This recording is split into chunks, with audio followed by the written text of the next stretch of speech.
Education and health care are on the chopping block under the Washington State Senate budget unveiled this week. KXLY4's Annie Bishop is live with us in our newsroom with a look at the massive cuts. Annie. To close the $5.3 billion budget shortfall our state faces, lawmakers have been forced to make some tough decisions, including massive cuts to K-12 education, higher education, and teacher salaries. The Senate unveiled its budget on Tuesday, and now lawmakers in the Senate and House will work together for the next 2 weeks to reach a compromise, a budget that Governor Gregoire will approve. Here's a breakdown of the major cuts under the Senate budget.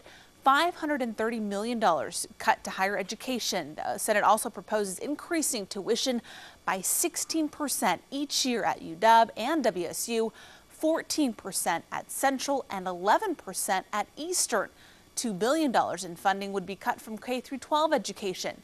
3% pay cut is also slated for public school teachers, and $122 million would be cut to basic health plan for a medical plan for low-income families. The plan would also require state employees to take more furlough days. The Washington Education Association is blasting the Senate budget, saying, quote, "We have the third most crowded classrooms in the country, and this budget would make things worse for our kids. Let's be clear, this budget will hurt our kids." The budget does have a silver lining. Money is set aside to keep the MAC and a Tacoma museum open. Of course, good news here in Spokane. The money would require a reduction in services and hours, but it would keep the MAC doors open. Reporting live, Annie Bishop, KXLY4 HD News.